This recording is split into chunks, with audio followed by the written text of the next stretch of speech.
Hello, hello. Good morning here in the Pacific Standard Time area. We are here with our brunch and learn. It's that time. It is Saturday. I didn't have no coffee, but it's okay. We're going to roll with it. We're going to roll with it because you know what? It is what it is. So, we are going to be talking about leading up. This is what we're going to be doing today, leading up. So, as you think about leading up, what comes up for you? Good morning. I'm Dr. Shanae of SP Consulting Group. I am an organizational development psychologist as well as a psychotherapist, and I am here sharing the good news about leadership, that most of the most effective leadership strategies really just so happen to mirror all the leadership strategies that were conveyed and shown in the Bible. Okay. So we are going to be sharing a little bit about that. I'm going to be sharing a few resources. So I want you to go ahead and get excited, get ready, get your coffee, get your notebook, get your good pen so you're not dealing with stuff skipping, and really pushing through today so that we can make sure that you know how to lead up. We have been talking up until this point on leading ourselves first, and we're going to always be leading ourselves first. We're always going to be talking about that as it pertains to your mind, body, and spirit. So if you are joining us today live, please make sure, as usual, that you go ahead and put your say hey in the comments and let us know where you're joining us from. Make sure that you share this with those that you feel this may be relevant to, and just other business owners and leaders, because everyone needs to know the best ways in which we can lead. Okay, so we are going to be jumping into this. There's going to be a few resources that I'm going to share. There's going to be an ebook that you guys can get your hands on and all that good stuff. So, how are y'all doing? Let me know in the chat box. How are you doing? When we are looking at ways that we can really push through and be a blessing, we got to make sure we are doing okay, right? We have to make sure we are doing okay. And so, as you are going along during this time, I always encourage you to make sure that you are taking a moment to really realize how this information pertains to you. Okay. How does this information pertain to you? That's the question. Make sure that you ask yourself, because in every way you can absolutely miss the mark if you are in this place of generalities, right? When you are doing things from a place of generalities, a lot of times you miss an opportunity to see how this applies to you. Okay, so make sure that you are ready. You got your coffee, you got your tea, and you are ready for our brunch and learn this morning going into afternoon. But good morning, good morning, good morning. All right, so we are going to be bringing up here. I have a couple of slides to share with you, but as always, I like to share what book we're using as a reference. And we use the Maxwell Leadership Bible. I just so happen to use let's see, it is the third edition. There are different editions to this, that you just take a look at which one that you want. If you are wanting to follow us along this journey with our lunch and learn, our brunch and learn, where we're talking about leadership in the Bible, this is the book that we are referencing. This is the book that I use. So definitely feel free to get it. I got mine off of Amazon. It's not too expensive. It's about 20 something dollars. You can also get used copies of it, but this is the book that we use for our brunch and learn. Okay. So let's jump into it. As we are looking at leading up, when we are saying we want to be sure that we not only lead ourselves, but go to that place of leading up to become or enhance our ability to be a 360-degree leader, meaning we're leading from all sides, then I want you to consider some quotes that I thought were very helpful, in addition to what we're finding in the Bible. And this statement by Ken Kesey says, "You don't lead by pointing and telling people some places to go. You lead them by going to that place and making a case for it." I really believe that. A lot of times, or I'll say a lot of the posts that I have shared just over time has included, this place of self-disclosure, this place of, this is what I've done, this is what I'm doing, this is how I've done it, let me show you how. That has been because of me leading myself first. I let myself out of a lot of situations. I let myself into certain situations, all because of different things that I knew that God had for me to do. So when we're talking about leading up, and again, I want you to go ahead and check out the previous lives. A lot of our lives are housed in, they're housed in our Bold Christian Collective group. So if you are interested and you're watching this and you're wondering, how do I get, the replays? A lot of the replays, especially if they're edited in any way, say something happened that I felt needed to be edited, they will be found in the Bold Christian Collective group. So when we're talking about leading up, according to the Leadership Bible, we're talking about, once you have identified how you can lead yourself, then we're going to look at practicing leadership in regards to a leadership person, whether it's someone that is an investor, whether it's someone that is a mentor, someone that essentially is, I would even say, a sponsor. We talk about sponsorships in business and how people can be the ones that just so happen to have positions of leadership, or they are in the midst of people that you would want to know your name. Then you want to make sure that you are able to do a lot of workup to the point of leading up. And the way we do this is, and I want to share this, it says, when Nehemiah, once he was finding himself leading himself first, and we talked a lot about how he fasted, how he prayed, how a lot of times he did things before leading that helped secure his resources. He prayed. He got God in the midst and said, this is something that I know you put on my heart, so I need you to bring me into submission to be used, right? So it said that he faithfully executed his job with excellence and a good attitude.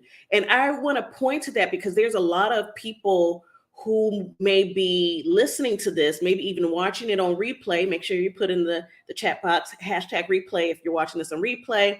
Let me know where you're joining from if you are joining us here live.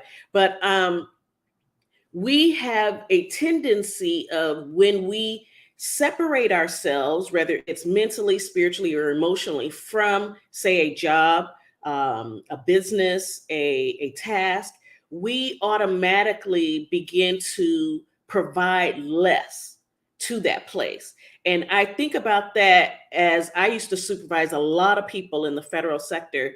And it was, they knew they were getting ready to leave, or they were even colleagues that knew they were getting ready to leave a place and maybe get a promotion. And what they did was they began to work less. And when we're talking about leading up, we're talking about, no matter what, providing excellence and executing it with respect and a good attitude, so that when we are in a place of needing those higher level resources, those higher level platforms, that we in fact have them. We have access. We have good favor with those who can assist, right? So when we're talking about the interaction between Nehemiah and King Artaxerxes, he interacted with him with total respect and submission. No, he wasn't sitting there as a slave, or having a slave mentality, or having this mentality that he could not both respect and be someone who was submissive to that higher level. So if you have a mentor, if you have an angel investor in your business, if you're someone that also has what do you call it, those sponsors in your business that are helping you, you have to be in submission to them. You're not saying that you're going to serve them and everything they say goes, but you understand the role. You understand that they are in places where you are wanting to go. They are having conversations with people that you want to have conversations with. So there is this mixture and this nice dance between making sure that you are operating at optimal levels, regardless of your plans to leave. Okay. And so when he began to talk with the king in regards to his needs for support and resources to go and help on this major job that he had, he spoke in a very straightforward manner. Okay. It says that he wasn't a yes man. And I love that that clarifies that. You're not to all of a sudden become a yes man. You speak very clearly, very plainly, and you speak with authority.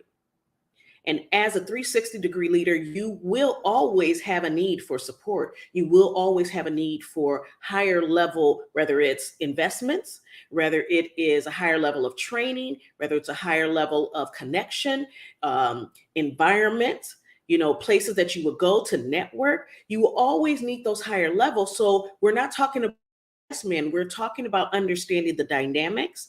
And once you have worked on yourself first, self leadership, which we had talked these past couple of brunch and learns about leading yourself first, you have yourself in position to say, it's not my pride that's going to get in my way.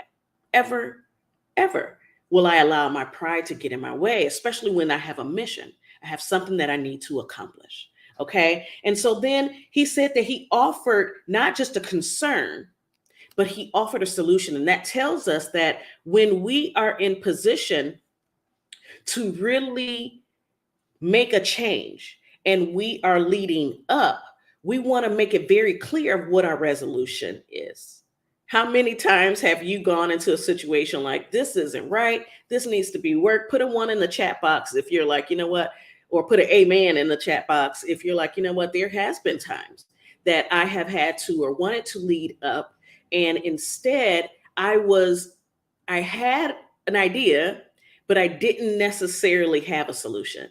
When we're talking about being a 360-degree leader, or even in the midst of that leading without that being a primary role of ours, or that being something that we are able to do within the confines of our scope of practice, you're leading up, you are having to make sure that you take some time in that period of self-discipline to say, well, if this is something that I'm concerned about, this can be any project. This can be client satisfaction, employee satisfaction. This could also be, how do I balance myself in the workspace? Whatever it is, you have to have a plan. You can't just say, this is my concern, but not actually have a plan of action. And as a 360-degree leader, this is something that Nehemiah did, in that we're looking at the chapter 2, 1 through 9. He had a problem. He needed resources. He went to the king. But before he went to the king, he practiced self-discipline. Before he went to the king, he was invested in providing optimal service, being kind, being respectful to the person in which was leading him. He was not a yes man. He was not someone that just, I'm just going with the flow. Yeah, I'll do whatever you need to do. No, he was very clear. He spoke clearly and said, this is what I am concerned about. I am someone that is not in a formal position to lead, but I have a concern and I want to get this temple rebuilt. It's a big deal. So you may even have a big deal of a project that requires you to lead up, which is then going to the point of showing yourself in advance, showing yourself as someone who performs with excellence, because that's also, in essence, your investment, right? That's your investment on the front end. On the front end, I'm going to invest in what I know is going to not only be of service and show myself as a person of excellence, but I'm also going to invest in my future, because I know that my future is a big deal. I may not have all the details right now, but what it is that I know God put in me and what He has me here for is a big deal, right? So think about it. What are you investing in now? Think about it. What are you investing in now that is going to help you bring to fruition the vision that God placed in your heart as a leader, as a person of influence, as a change agent, right?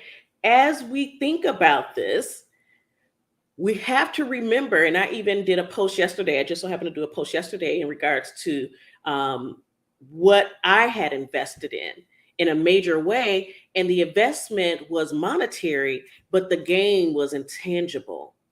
And it wasn't the direction in which we usually would think it would be. It was in the direction of internally. I invested outwardly, and the return on the investment was immediately inward, giving me a boldness, giving me a space to say, you know what, when it's all said and done, I need to grow. I need to go into that space where I've been feeling like I need more. I need to do more. And I actually do it. I actually get into that place where I do it. So, what are you, ask yourself this question, what are you investing in now? Right? And this is the question, I'm going to make it bigger. What are you investing in now? What is it? What is that thing? Again, it can be monetary. It can also be investment of your time. It can be investment on a spiritual level of you calming yourself down and not rushing into things that are not for you, but look and feel good. What are you investing in? And I think I should have highlighted this now. What are the investments now? Because you have to make sure that you're investing in some way, because you're going to be purposely doing things different in order to get a different result, right? This is what we're doing. Investing in things in a different way to get a different result. So, as we come to this place of understanding all the ways in which that we can lead up, it then goes to the point that I mentioned earlier, but I want to highlight this. Nehemiah did his homework and he did it creatively. He had an idea and he thought outside the box. How many of you, put an amen in the chat box, how many of you, whether you're watching this now or watching this on replay, have purposely gone to a place of creativity, thinking outside the box, doing something different, in order for you to then have a compelling argument for when you are asking for resources? Because a lot of times people are wanting to invest in a new idea, something that is new, something that is different, something that is innovative. Where do you get that innovation from? From the person, the spirit, the legend, God, who created the universe. Imagine all of what we have no ability to fathom as far as the creativity of how we were made, and you putting that into your creative plans for whatever program that you're working on, whatever project that you're working on. How is it that you can build your business, build your practice, build your leadership journey and influence in a way that's more creative and different from what everyone else is doing? How do you set yourself apart? When you are going to the place of, yes, I'm leading myself first, I'm getting myself straight and ready in self-discipline, but how then can you then transfer that into creative plans, creative pitches, creating pitch decks that are creative, that show something different, to stand apart? Because that's something that God is always going to do, and that is put you in the position to stand apart from the rest. Okay? So as you are going through, as you are speaking about the different ways in which you can grow your business, grow your leadership capacity, Have you done your homework from a creative standpoint of maybe you start off with the things that are more typical and mainstream, and then you say, well, at this point, now that I have this written down, how can I make this a little different? Sit there for a minute, pray about it, ask God, how can I do this a little different? You know, how can you do things a little different? Okay. And as you are being creative, how is it that when you're pitching what it is that you're sharing, how are you going to do that in a way that you're being very clear about what you want? Leading up, there's a formula to it. Leading up requires more. Leading up requires you to step outside of your comfort zone.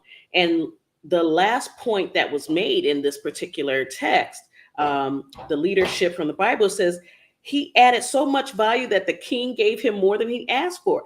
We tell a lot of people in business, how can you add even more value that people want even more? They want to give you even more. How do you do that? How are you showing up? Because if leading up means that you have to also be self-disciplined, you have to be creative, you have to look different, you have to do things different, you have to show up different, then how can you do that in a way that sets you so far apart that there's people, talk about angel investors, people coming from near and far that saying, I want to invest in you. I need to put you on this platform. I need to have you here to speak. Can you please come and do this? Like, you have to put yourself in a position that says, not only do I have a solution to the problem, but the solution is going to be done in a very creative way. And guess what? I have God backing me up, the creator of the universe. So it's going to be hot. It's going to be the big deal, right? It's going to be all of that. How can we do this? How can we do this and really ensure that no matter what, we get even more than we ask for? Because God is a God of abundance. God is a God of more. He's a God of, being able to have some things that's creative, doing things a little bit different, right? So in that space and in that frame of mind, I want to share with you guys a few things that I thought would be shared, and we're going to go through them here. So let me just show you what they are, the roadmap to leading up. And so when we're talking about this roadmap to leading up, we want to make sure that you are very clear, on how you can ensure that you are able to get things done. So when it comes down to vision and purpose, Nehemiah had a clear vision and purpose for his leadership, right? I mean, he was burdened by, the news of the Jerusalem's destruction and desire to rebuild its walls. But when it was all said and done, effective leaders need a compelling vision. So it can't be playing small. It just can't. It has to inspire.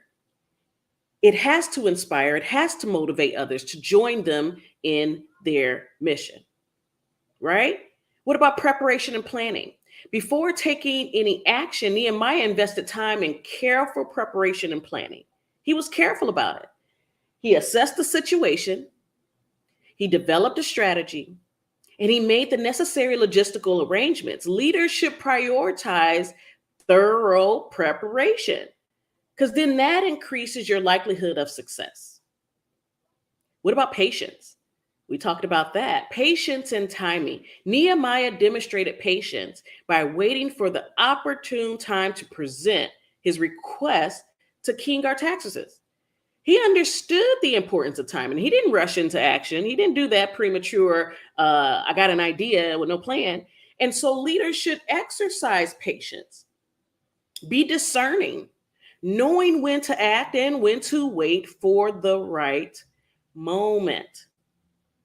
We have to wait for the right moment. That's why when we first talked about a 360-degree leader, we were talking about leaders that know how to be self-disciplined, because leading up requires patience and timing. What about confidence? What about confidence and boldness? Nehemiah approached the king confident. Like, imagine that. His role was literally to taste his wine and eat his food in advance, just in case it was poisonous. But he didn't need anything but God backing him up with his clear vision, right? We talked about that in the number one, vision and purpose. But Nehemiah approached the king with confidence and boldness. And when he finally had the opportunity to speak, let me tell you, he took that chance. So when you think about it, despite what may be going on, what may be, someone may be saying, how are you being confident? How are you taking the opportunity to speak up? So despite potential risk of maybe a no, he articulated his request clearly and courageously. He was bold with it. That's why I'm like, we have to be bold Christian leaders, because there are people waiting to invest in you. There are people waiting to see you stand up with a clear plan. They want to see that you're prepared. They want to see that you had the patience, the delayed gratification to build without necessarily having a quick turnaround. Oh, I implemented this strategy from this coach, and then I instantly got $10,000 back. That is a culture of making you have trouble with delayed gratification. Like instant gratification is the name of the game these days, right? So despite potential risk, he articulated his request clearly and courageously. As a leader, we must be willing to step out into the deep, step out into those, as they say, those uncomfortable places, step out of our comfort zone and show our confidence in our abilities in a way that it is clearly articulated. Your intentions have to be bold and clearly articulated. You may have a vision. It may need to be a vision that comes to life. But if you are stumped on how to lead up boldly and confidently, your message sort of gets lost. And we don't want that. We don't want to waste time with that, right? So last but not least, and we are getting ready to close, faith and trust in God. Do y'all see that? I'm going to make it bigger. Faith and trust in God. You have to have faith and trust in God. Because no matter what, throughout the entire process, Nehemiah displayed unwavering faith and he trusted God. He prayed for guidance. He sought divine favor, which he got with the king. And he acknowledged that success ultimately depended on God's provisions. God had to provide him this. Again, he was not this rich man with this army or anything. He had to get help. Leaders have to cultivate, us as leaders, we have to have a strong faith as our foundation and trust in God as our how. He created the universe, so he absolutely can give you the resources. You need $10,000 for whatever training certificate that's going to get you the different results.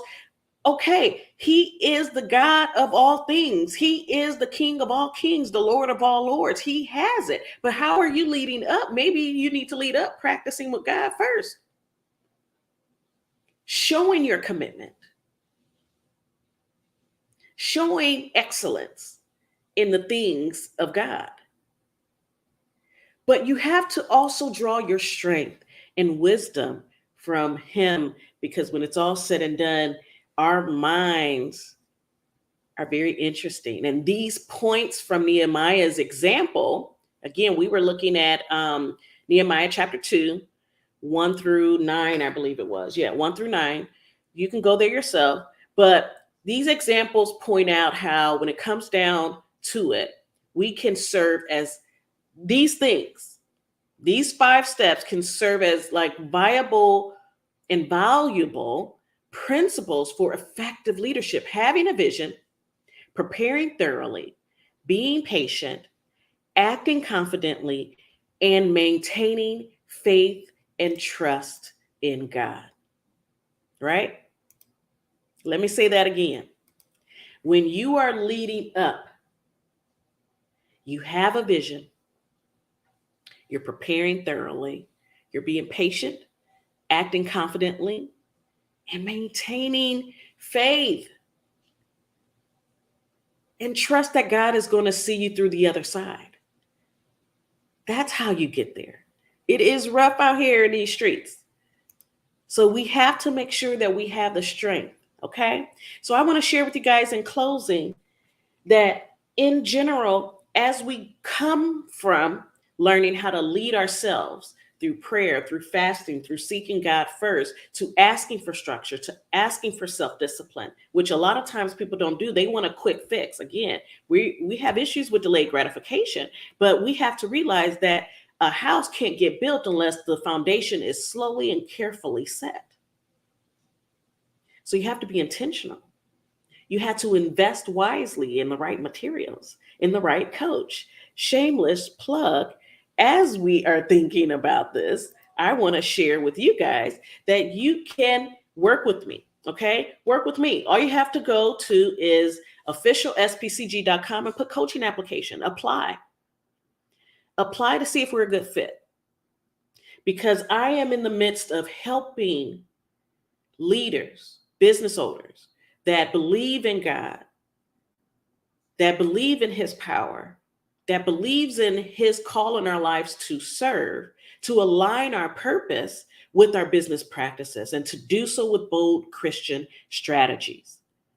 Okay. And as an organizational development psychologist, licensed psychotherapist, master transformational coach, master neurolinguistic specialist, when it's all said and done, I have over 18 years of experience helping people get to that next place.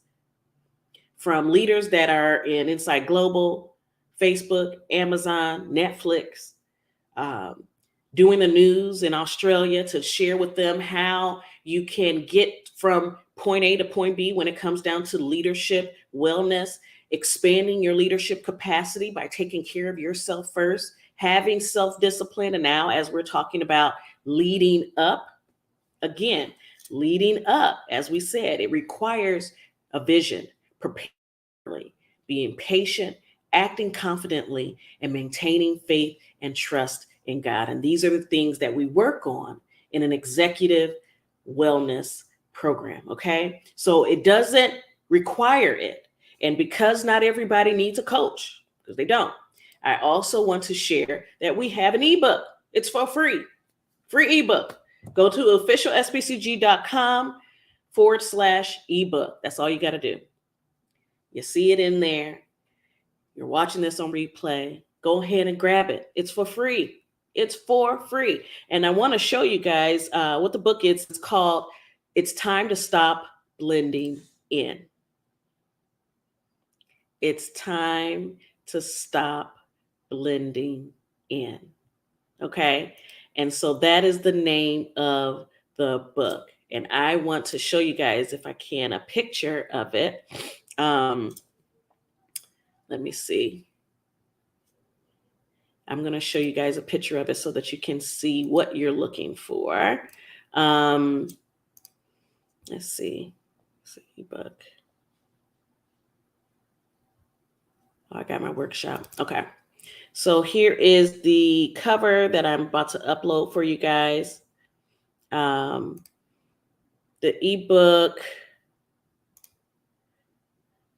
says it's processing. It's called It's Time to Stop Blending In, a how-to guide for Christian leaders to harness the power of the Holy Spirit and turn over tables in today's business world. I'm just telling you, it took me a minute on this one, but I will say that all of those that are watching that are in my Bold Christian Collective group, you guys will be getting this book directly into the group, so you don't have to worry about that.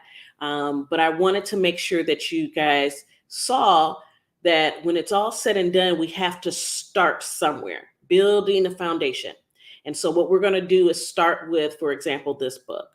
And you get this book. Again, it's a free resource for you. Official SPCG. SPCG, of course, stands for my business SP consulting group. So it's officialspcg.com/ebook. And it is called It's Time to Stop Blending In. Okay. So get your hands on the book. Make sure that you take some time to check it out and see, what your thoughts are. Let me know what you think. But it's all about how we can get to a place where we no longer accept the status quo. Okay? officialspcg.com/ebook. That's it. That's it. That's all. Okay. So you guys take care. Be blessed. We are going to be back here next week. Really just pulling some things together as it pertains to some personal transitions that I'm making. I recently signed a contract with Cal Baptist University. So I know that a part of my road trips have included, house hunting. So just for true transparency, I will be making sure to announce if there are any other days that we're going to skip in our Saturday transition. But either way, I love you guys. Be blessed. You take care. I will see you next time. Bye.